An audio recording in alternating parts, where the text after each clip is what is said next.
The case of the Black Dahlia remains unsolved, a chilling masterpiece of murder that haunts Hollywood history. We've seen the evidence, we've heard the theories, but the killer has always hidden in plain sight. Join me now as we crack the case, analyze the logic, and pull the true killer out of the darkness. Los Angeles, January 15th, 1947. Early morning, on a vacant lot in Leimert Park. What was discovered was not a random crime, but a gruesome sculpture deliberately staged. Elizabeth Short's body, later dubbed the Black Dahlia, was brutally bisected and mutilated, yet meticulously displayed. Positioned face up, with her mouth slashed into a permanent, terrifying grin. This is the first logical contradiction, and the key to the entire solution. The most shocking detail remains the absence of blood. Forensic reports confirm not a single drop of blood was found on the grass, the body, or the clothing surrounding the scene. This immediately rules out a crime of passion or an amateur killer. To cut a body in half and eliminate all blood at the primary scene requires an immense amount of water or chemicals, time, and absolute precision. If the killer were merely trying to dispose of the body, they would have dumped it somewhere remote. The fact that the scene was clean suggests the killer had access to a controlled environment, a laboratory, an operating room, or a closed space with effective drainage. Furthermore, the cut across Elizabeth Short's torso was executed perfectly between the L3 and L4 vertebrae, leaving internal organs undamaged. This was not an act of rage, but one of absolute control and expert precision, pointing directly to someone with deep anatomical knowledge. The killer's aim was clear, not just to kill, but to taunt, to leave a signature that would force the police to search for a mad doctor. The act of staging the body, placing it symmetrically, facing the street, completely contradicts the killer's self-preservation instinct to conceal the crime. This action screams of a sick, monumental ego, seeking recognition and shock value. The killer wanted the world to see his masterpiece. Our core premise is this: the killer deliberately created a logical flaw. He used professional skill to commit the crime in a private, controlled space, and then presented the body in a public space to mislead investigators into believing the crime was an impulsive, public spectacle. The killer was counting on the police to be blinded by the brutality and miss the logic behind the staging. This combination of high professional skill and extreme self-aggrandizing behavior narrows our focus significantly, leading us directly to the letters he soon sent. The killer's next move, sending taunting letters to the press, along with Elizabeth Short's personal effects, is the second crucial clue to his psychological profile.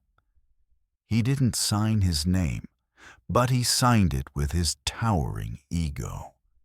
His intent was not to confess, but to challenge, to be acknowledged as intellectually superior to the entire police force. The psychological profile we construct is now complete. 1. High professional skill and access to a controlled environment. 2.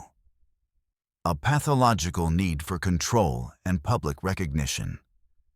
This profile bypasses scores of irrelevant suspects and focuses solely on men of high social standing and medical expertise. The name that fits this profile most convincingly in the LAPD's files is Dr. George Hodel. Dr. George Hodel was a wealthy gynecologist, well respected in Los Angeles society, yet also a talented photographer with a fascination for the macabre. He possessed all three required elements. First, professional skill. As a medical doctor, Hodel had the anatomical knowledge necessary for the precise bisection and surgical mutilations. This technicality links directly to the clean scene. Second, the crime lair. Hodel's large, secluded Frankline Avenue mansion was more than just a house. It was a private laboratory waiting to be used. This secluded property, with its basement and complex layout, was the ideal controlled environment to commit the murder, drain the blood, and prepare the body without risk. The home was only minutes away from the Laimert Park dump site, aligning perfectly with the calculated transportation scenario. Crucially, Hodel's own son, retired detective Steve Hodel, discovered a photograph of Elizabeth Short among his father's possessions, establishing a direct link that the original police investigation missed. Furthermore, police found evidence of cement powder on the property, strongly suggesting an attempt to bury or conceal evidence, perhaps organic matter, which supports the idea of him needing to clean his crime lair. The most damning evidence came not from fingerprints, but from Hodel's own words. In 1950, police bugged Hodel's home while investigating allegations of abuse against his daughter. The chilling audio captured Hodel's monologue. "Supposing I did kill the Black Dahlia, they couldn't prove it." This was not a confession. It was a calculated boast.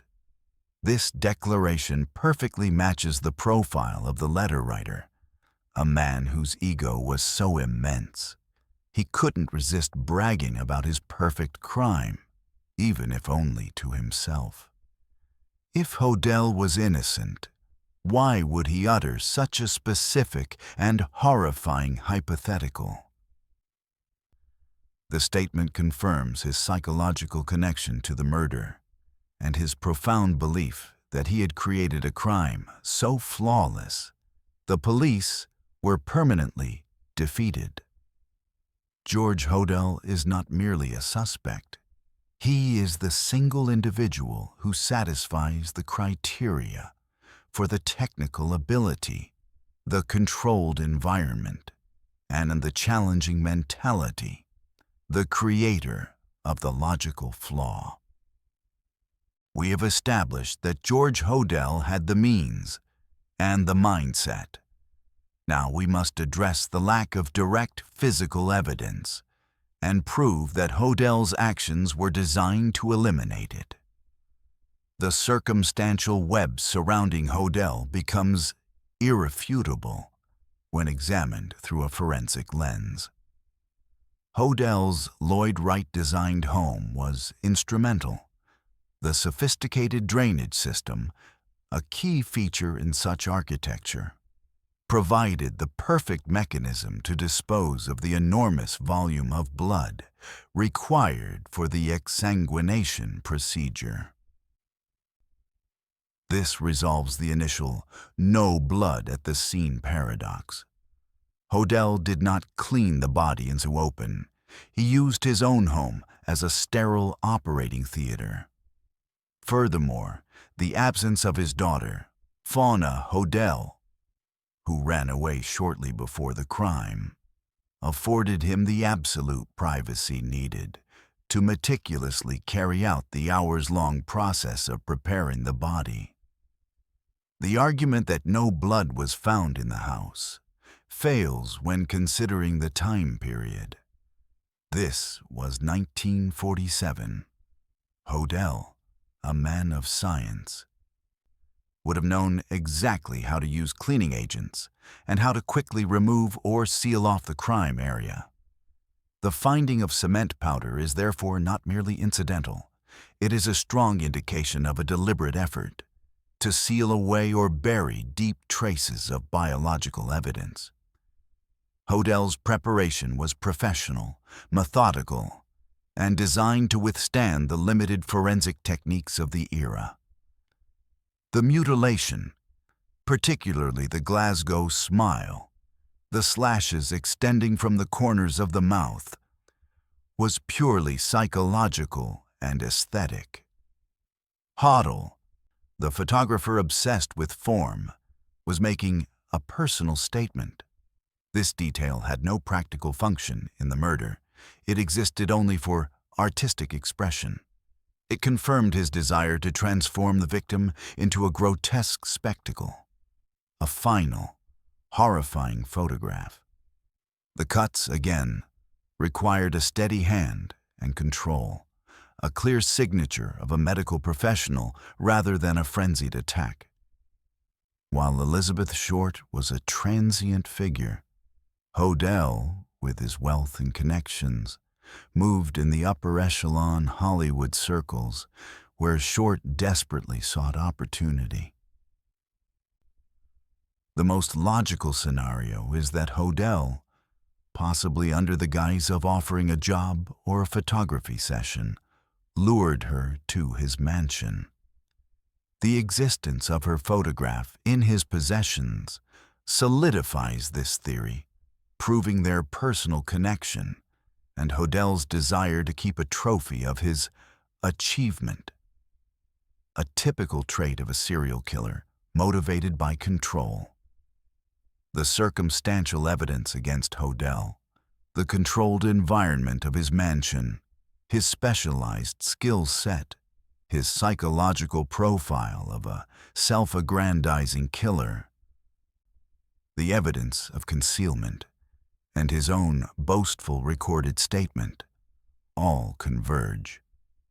The killer left no direct evidence at the dump site because he had destroyed or concealed it in his own home. He was brilliant enough to challenge the police on their own turf and win. To affirm our conclusion, we must use the established profile to systematically eliminate the noise. The numerous other suspects who distracted the LAPD. Suspect 2. Leslie Dillon, a former dental assistant with low-level medical knowledge. Dillon became a prime suspect after he was linked to Dr. Walter Bailey. The theory suggests Bailey, the skilled one, did the cutting, and Dillon, the unstable one, assisted. This is too complex. The psychological profile, the overwhelming ego displayed in the letters, suggests a solo actor who wants sole credit for his art. Splitting the act dilutes the motive. Dillon did not possess the societal position or the documented ego to align with the crime's dramatic staging and the killer's subsequent taunting. Suspect 3. Robert Manley, the last known person to have seen Elizabeth Short alive. Manley, a married man, dropped her off at the Biltmore Hotel. He had no known medical training, no elaborate crime lair, and no proven pattern of sadism or ego necessary to carry out such a staged, technical crime. He was easily discarded after questioning, as his background did not fit the profile of a calculating surgical killer. Suspects of confession, the labyrinth of lies. Hundreds of individuals confessed to the Black Dahlia murder. This is the tragedy of the case. The confessions created a labyrinth of false leads, diverting precious police resources. These individuals were mostly mentally ill or seeking fame. They lacked the technical ability and the organizational skill required by the clean, surgically precise crime scene. The final logical elimination. Every other suspect fails to meet the 3 mandatory criteria: controlled environment, surgical skill, and pathological ego. George Hodel is the only figure who successfully embodies all three, confirming that he used his status and intelligence as a shield. We return to George Hodel, but this time the picture is complete. The Black Dahlia case was not an unsolvable mystery. It was a perfect logical challenge, crafted by a man who understood his adversary. The single truth: George Hodel utilized his medical expertise and his secluded mansion to create a private crime laboratory. He murdered, exsanguinated, and surgically prepared Elizabeth Short, then staged her body as a masterpiece of terror in the public eye. His goal was not to hide the crime, but to hide himself within the crime's complexity. The taped boast, "Supposing I did kill the Black Dahlia, they couldn't prove it," was his final victory statement. He had successfully manipulated the evidence to point toward an anonymous mad doctor rather than a respected member of the elite.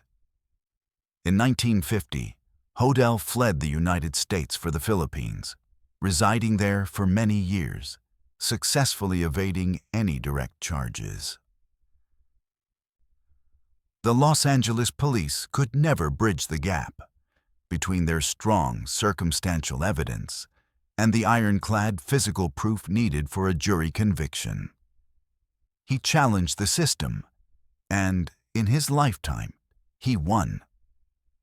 The Black Dahlia case is not merely a story of murder. It is the story of a malevolent genius who turned his crime into an enduring, tantalizing mystery, forever mocking the pursuit of justice. This is the truth we have deduced.